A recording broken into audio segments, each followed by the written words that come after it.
This episode is brought to you by Blueprint Health. Blueprint Health is a measurement-based care platform for mental health providers. You can find out more about them by going to practiceoftherapy.com/blueprinthealth. And also this episode is brought to you by TherapyNotes, therapynotes.com, the leading electronic health record system for mental health providers in private practice. They're who I use in my practice. Check them out at practiceoftherapy.com/therapynotes.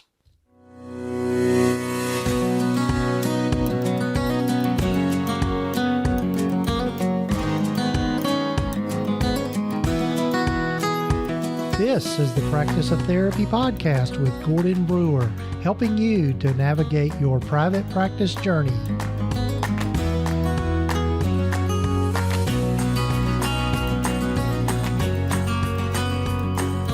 This is session number 196 of the Practice of Therapy podcast. Hello, everyone. I'm Gordon Brewer. Glad you've joined me. Glad you're here for the podcast and listening in.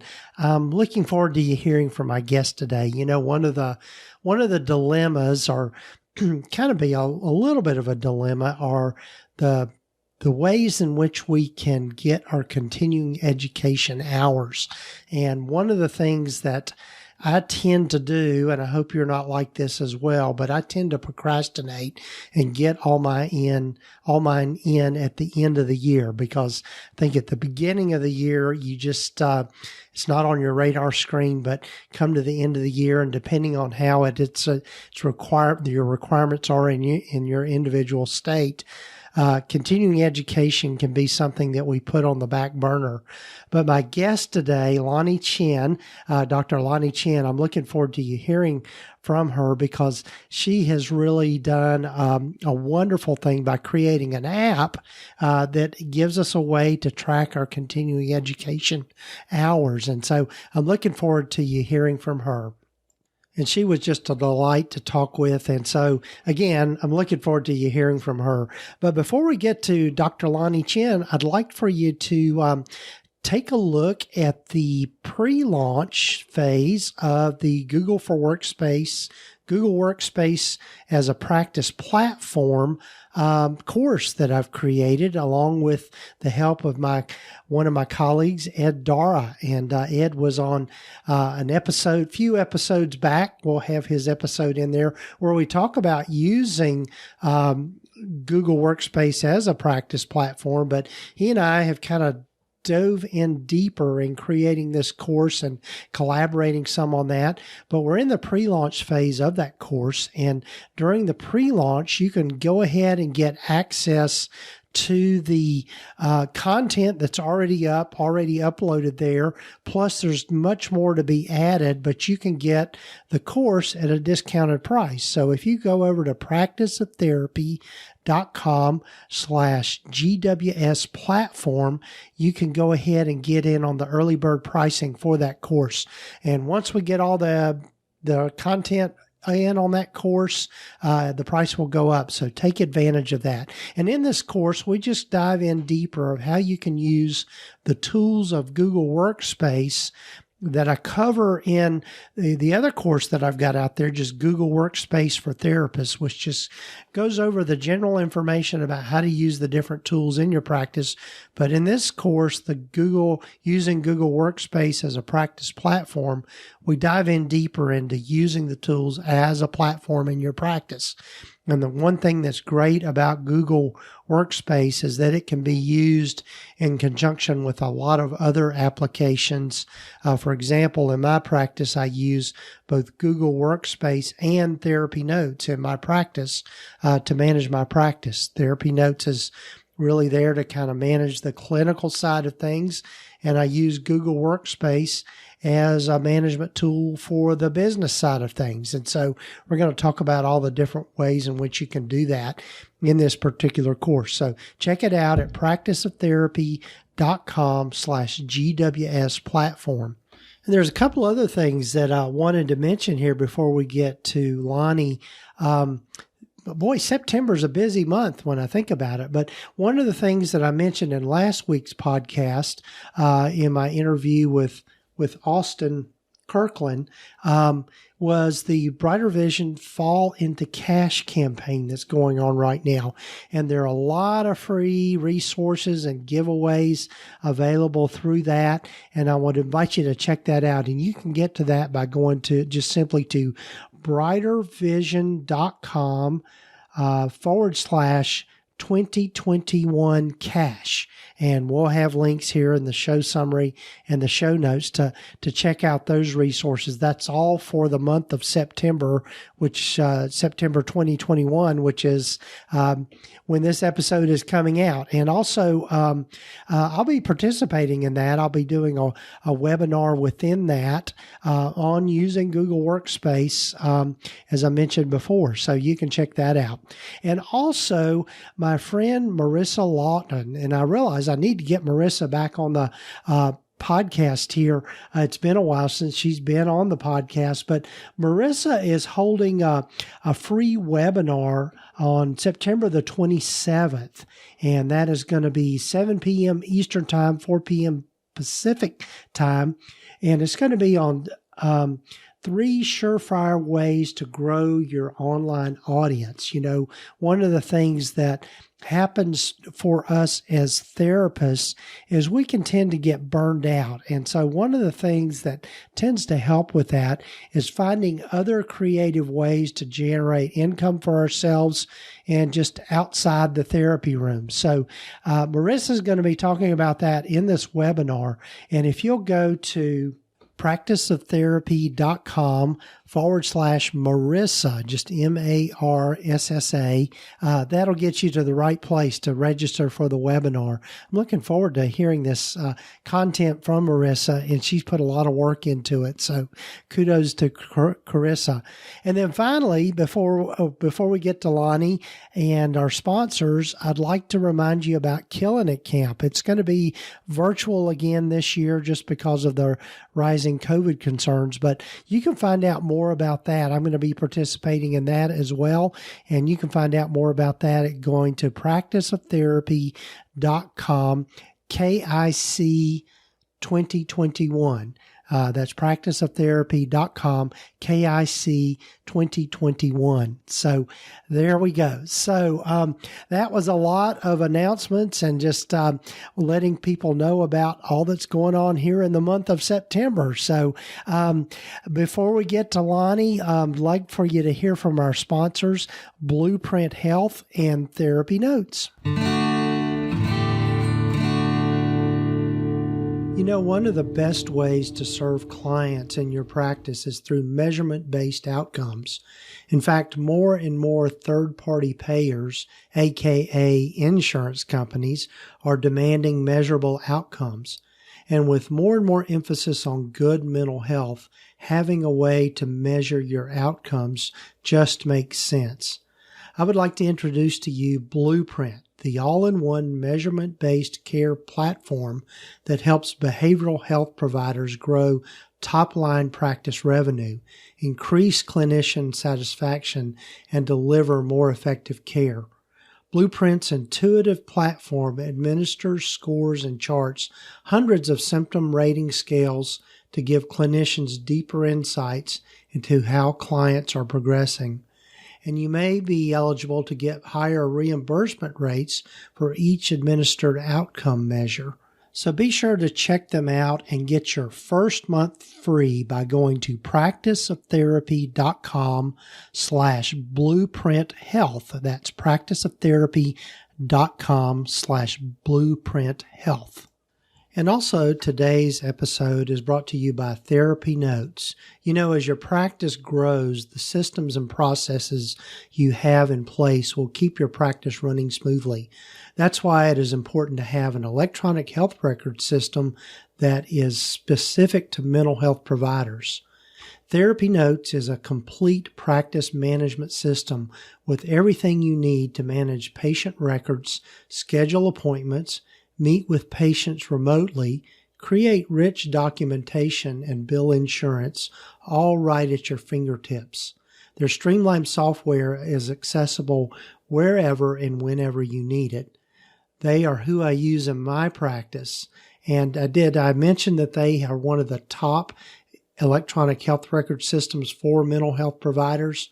Their support is second to none. So be sure to check them out at practiceoftherapy.com/therapynotes. And be sure to use the promo code Gordon, just GORDON, to get 2 months of free. And that's therapynotes.com.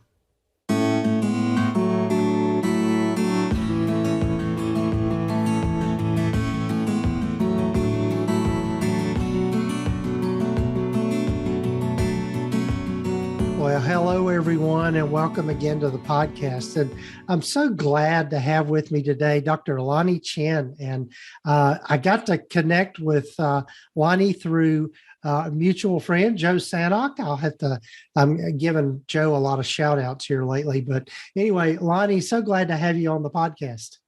Thanks, Gordon. Happy to be here. Yes, and I'm real excited for folks to hear from Lani and this a new application that she's in the process of developing and launching, and she's going to talk about that. But Lani, as I start with everyone, why don't you tell folks a little bit about your journey as a psychologist and how you've landed where you've landed and what you're up to now?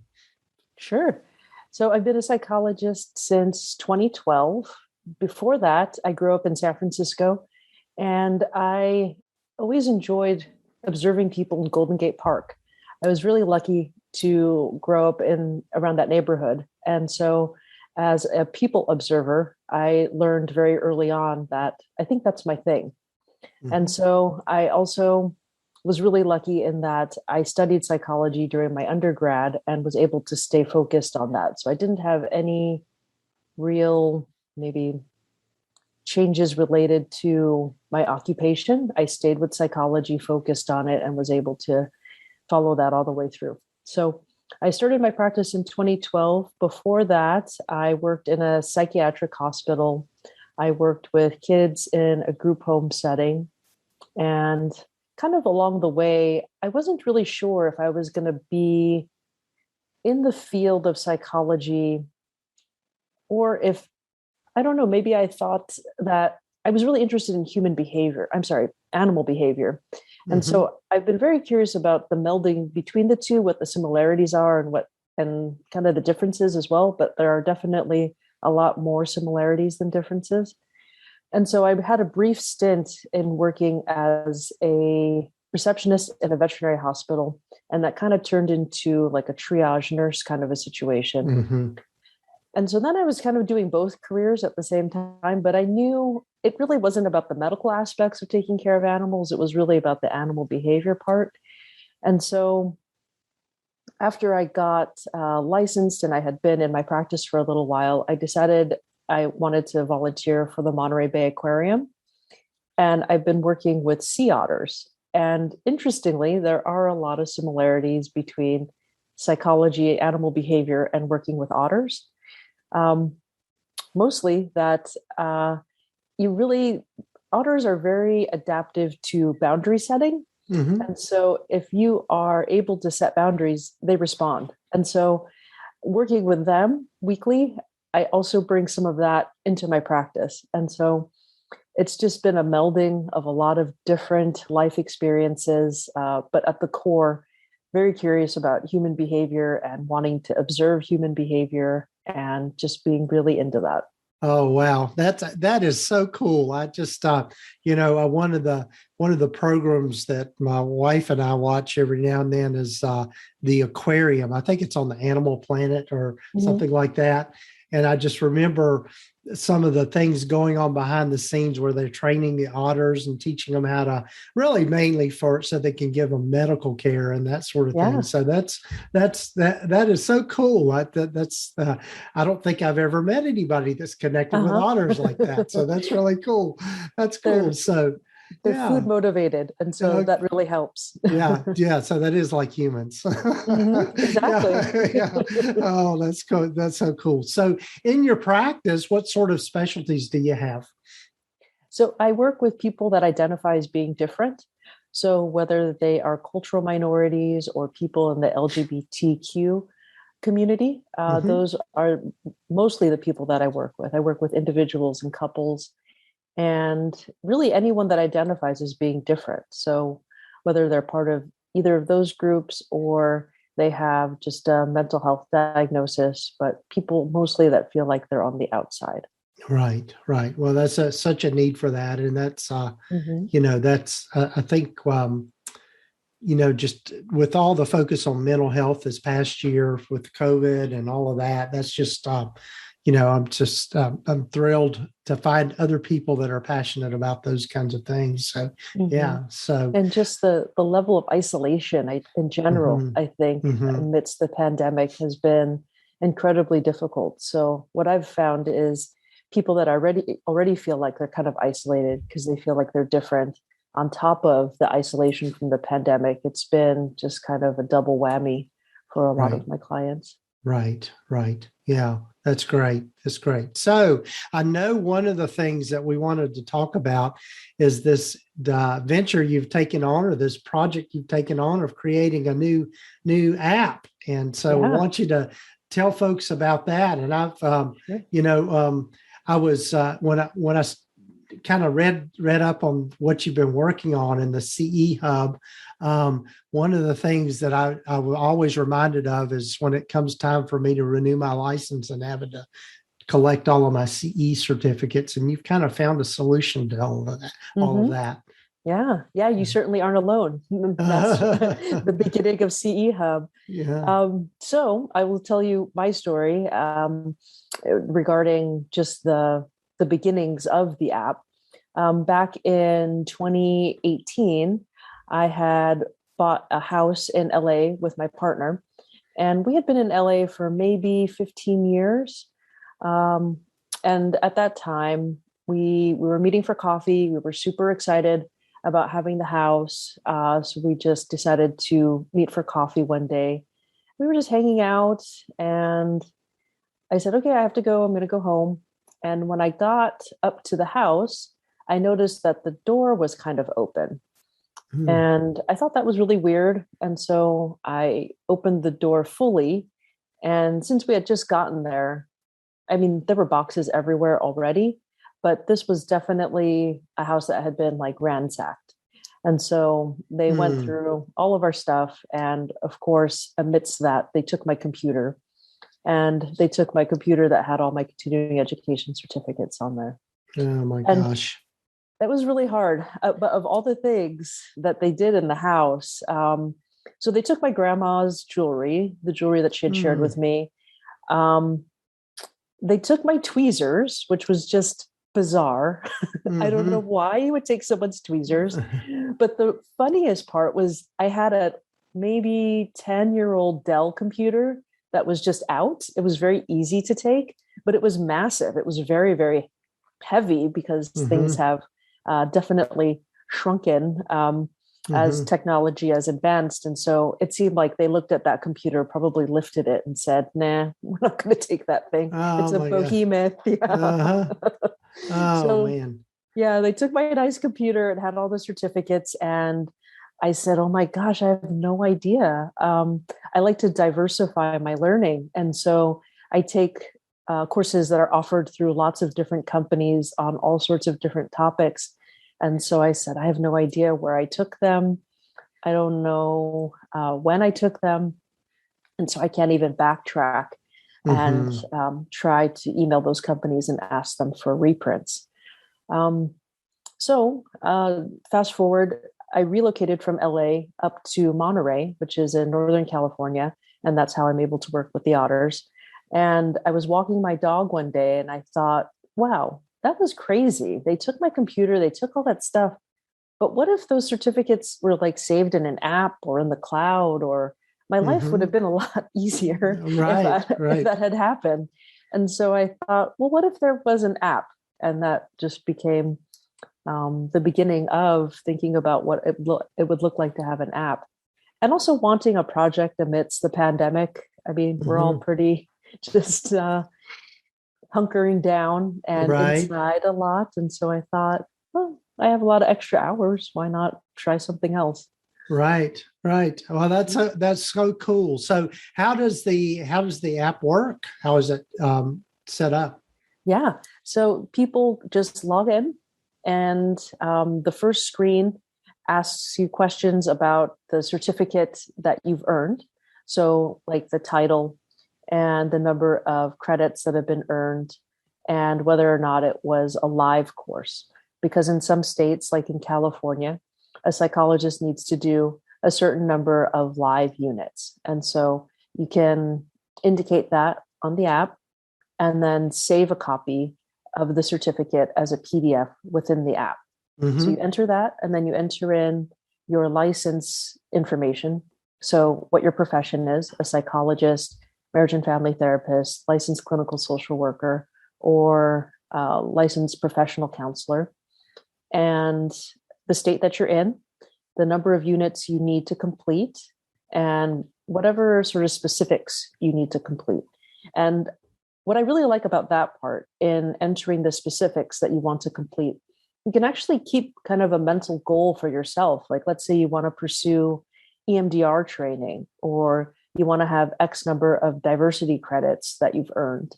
You can kind of set your own personal goals within the app, which might go beyond what the state requires. So I really like that feature. And so the app then matches what you've entered against what the requirements are. And then it puts that information into a pie chart.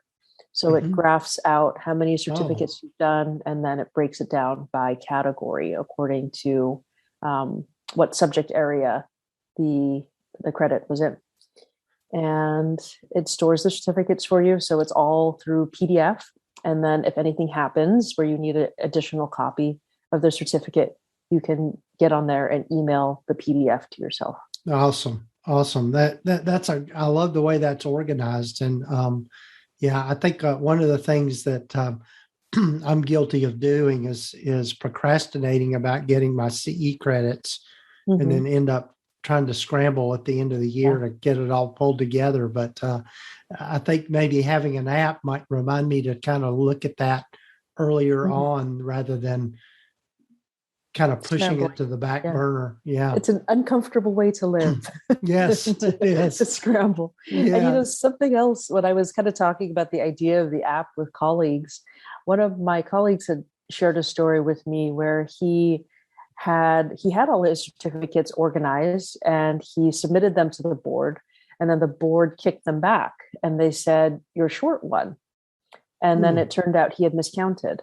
And so the app will also help you keep track, because Mm-hmm. sometimes there are certificates that give you like a half of a credit. So 3.5 versus Mm-hmm. 4 or 3. And I think people kind of get confused with the 0.5 Yeah.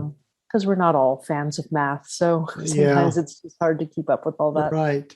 Right. Um, Well, that's great. So yeah. is the app going to be available on both Apple and Android hmm platforms? Yeah. For Yeah. now, it's just on Apple. Uh-huh. And then we are in the works of getting it put onto Android to allow more access for people. Okay. Okay. And so I'm assuming too, people can just go to the App Store on their Exactly. iPhone and find it. Yeah. And it's Yeah. CE Hub. hmm CE Hub. Yeah. hmm That's great. That's great. Exactly. So just to dig in a little deeper, did you learn coding and all of that, or did you kind of Oh no. outsource all of We that? definitely outsourced. I Hmm. outsourced and then said, um, I want it to look like this. And then I showed them a very crude drawing that I had made. And Hmm. they just kind of thankfully looked at it and knew exactly what I was going for.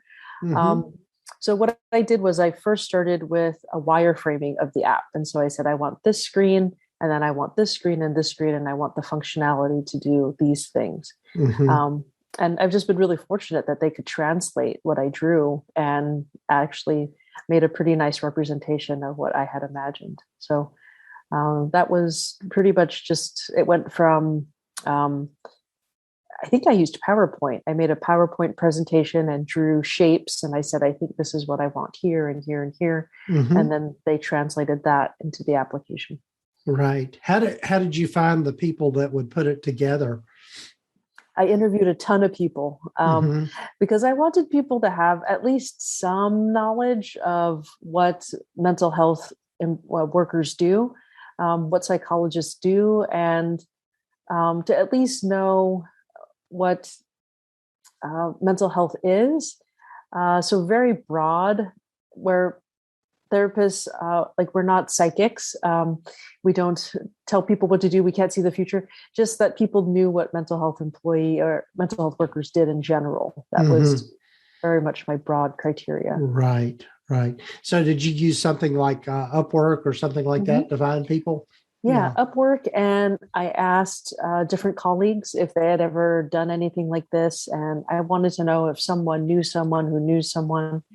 And so, what also helped in that process was people were very generous with explaining to me uh, kind of like what things to look out for. So, even if they didn't take on the project or they didn't think it was right for them, they were very generous with their time in explaining what I should look for or things that might be red flags. So it was nice also to talk it out, because then Mm-hmm. people could also point out potential pitfalls or errors or things that maybe wouldn't work in the long run that I would never know. Devoting so much time into mental health, I would never know what coding would work or not work.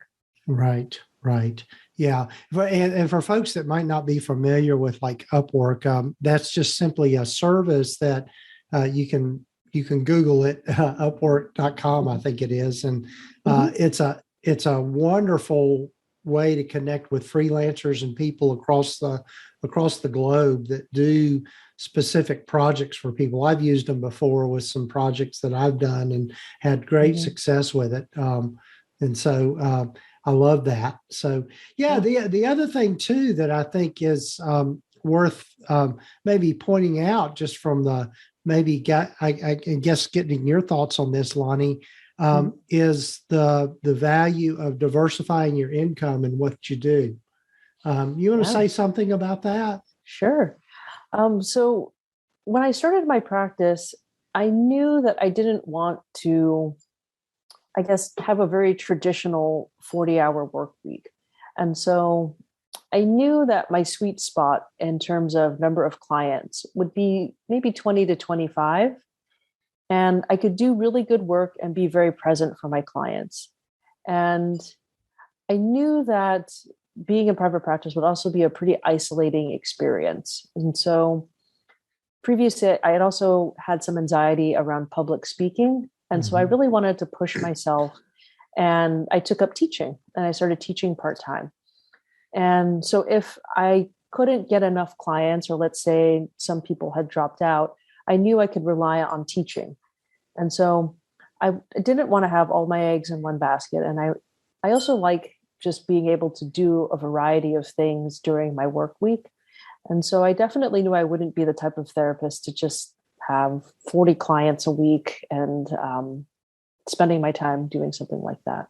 Right. Um, I didn't think doing an online course was really part of my personality, even though I do teach. I didn't know if I wanted to do an online course. That didn't really seem to match or resonate with who I am. Hmm. And so when I started to think about the app, yeah, diversifying my income was definitely a big part of that. And really thinking about things that just don't exist, and things where I thought, wow, that would have been really great. And I could see the utility of it. And when I talked to my peers, they were really excited about the thought of something that would take care of their continuing education stuff for them as well. So getting a lot of positive feedback, I knew I was on to something. Right. And it's always a good thing to diversify income, because you just don't know what might happen. Right. And sometimes you get really overwhelmed being strictly in private practice and seeing people day after day. And amidst the pandemic, we don't leave our homes. And so it's been challenging for me to just see clients in my home every day and to not maybe interact with people in another way, in a different context. Right, right. And I know one of the things I think we were talking about before we started recording is just recognizing uh, skill sets that you maybe are unaware of having. Do you want to say some Mhm. more about that? Sure. Yeah. Yeah, I really enjoy challenging myself. I really enjoy being in situations where I think, what the heck am I going to do? Like the first day I walked into the aquarium and I'm looking at this otter, and I work with the wild otters. And so they're the otters that wash up onto shore because they're either injured or they've been abandoned by their mom, or um, sometimes they just get separated from it's called a raft, a group of otters.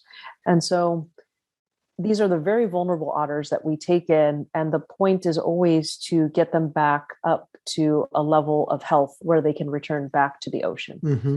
And so they're wild. So we don't treat them like puppies. So we have to keep that level of distance. And so the most important thing is don't get bit. And so you have to be really careful, because some of the otters that come in that are really, really little, we actually take care of them in terms of grooming and bottle feeding, but they're still wild. And we also can't kind of like gaze at them lovingly and start that attachment process. So we have to really treat ourselves. It always reminds me of those wire monkey studies where it was like, you Yes. kind of have to be a little cold, and that's hard. And so using that skill set of knowing what's best for the animal, and keeping myself in a position where I don't get too bonded. I don't allow them to get too bonded. I have to really be conscientious of my boundaries and my attachment.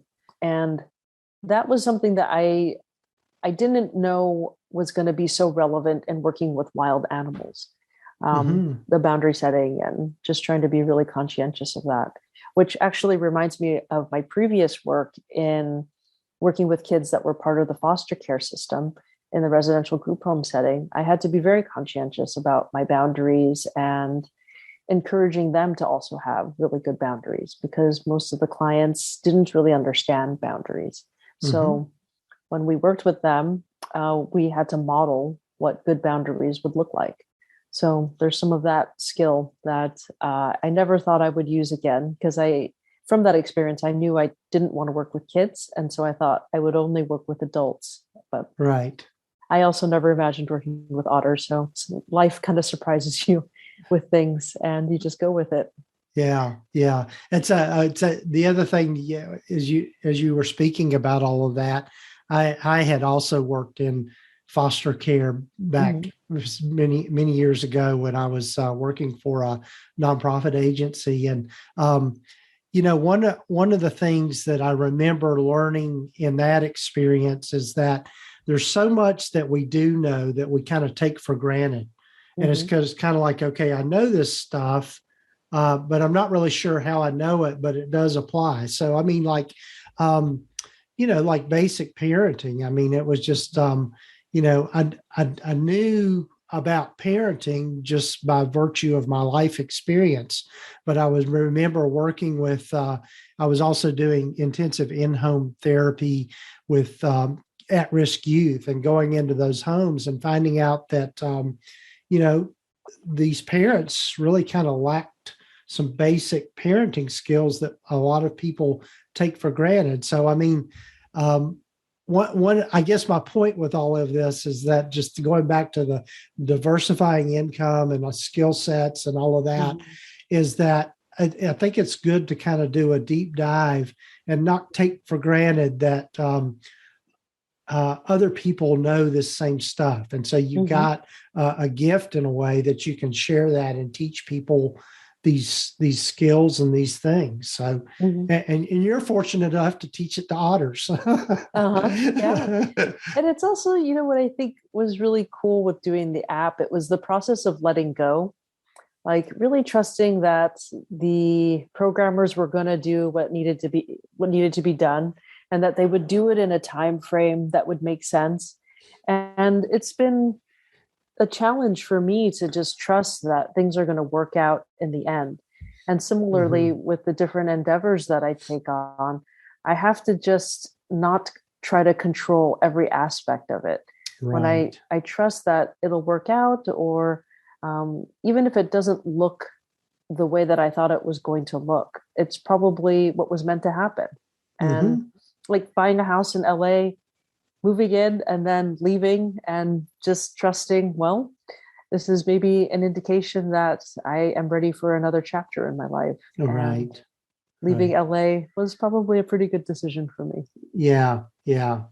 Yeah. That's so true. Just the letting go and being able to trust, folks with stuff. And I know that that's a life lesson that I'm learning currently. I've not to get too far off on a tangent, but recently I've had to get my wife into a rehabilitation center for some of the disabilities that she has and the struggles that she's having with. Long story short, she's a breast cancer survivor and just a lot of health issues and stuff. And my tendency is to want to kind of orchestrate and control everything that happens in that milieu, and I can't. And so it's Yeah.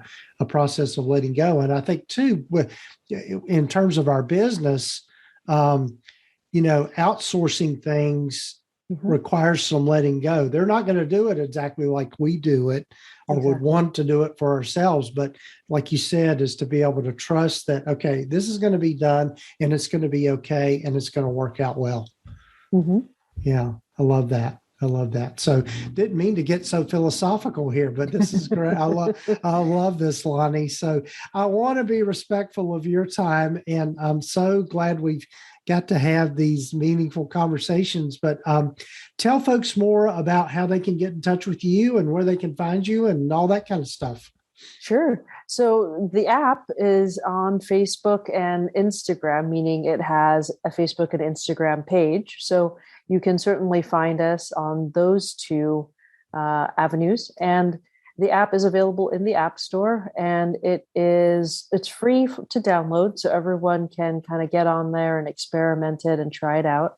After that, after the trial is over, it's going to be $5 a month, or if you want to do a year subscription, it's $49, or a 2-year subscription is $69. Mhm. And all your listeners will get a discount of 25% when they put in the promo code Gordon. Awesome. Awesome. And we'll have all of this in the show notes and the show summary. And that also links to everything for folks. Well, Lani, is there anything else any parting thoughts that you have or wisdom you'd like to share? I just want to say continuing education can be fun. And I'm hoping that the app will make it more interesting for people to engage with their continuing education. And there are lots of other features that are coming along the pipeline. So stay tuned. Awesome. Awesome. Well, Dr. Lani Chin, thank you so much for being on this episode. And I'm sure we'll be having conversations in the future.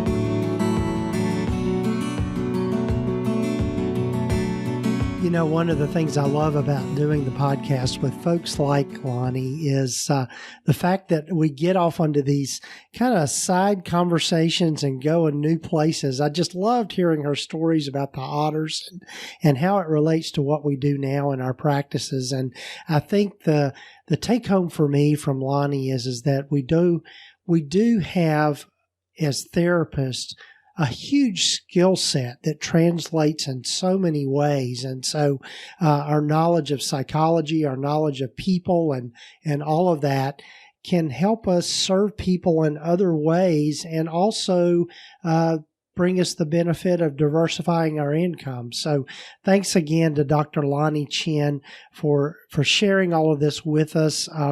And be sure and check out her stuff. Again, you'll find the links here in the show notes and the show summary to get in touch with her and the work that she's doing, and also the app that she's developed on being able to track your CE courses, the CE app. So be sure and check that out.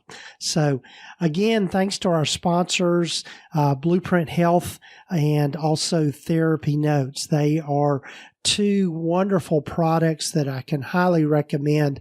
Blueprint Health being a way to track the measurement side of your practice and being able to provide measurement-based services for your clients. And then TherapyNotes, the leading electronic health record system for private practices. And they're who I use in my practice and are absolutely a platform that is second to none when it comes to managing your practice. So be sure and check them out. And again, you'll find links here in the show notes. But real quickly, for Blueprint Health, go to practiceoftherapy.com/Blueprint Health.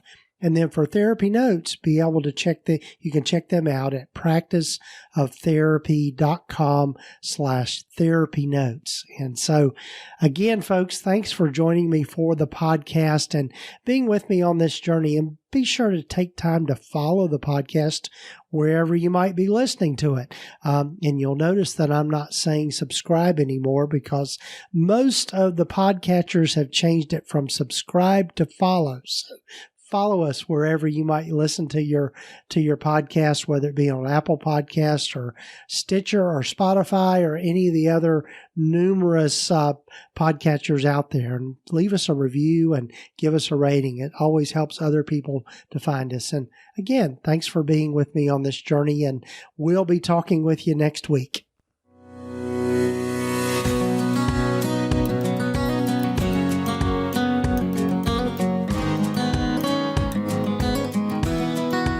Been listening to the Practice of Therapy podcast with Gordon Brewer. Please visit us at practiceoftherapy.com for more information, resources, and tools to help you in starting, building, and growing your private practice. And if you haven't done so already, please sign up to receive the free private practice startup guide at practiceoftherapy.com. The information in this podcast is intended to be accurate and authoritative concerning the subject matter covered. It is given with the understanding that neither the hosts, guests, or producers are rendering legal, accounting, or clinical advice. If you need a professional, you should find the right person for that.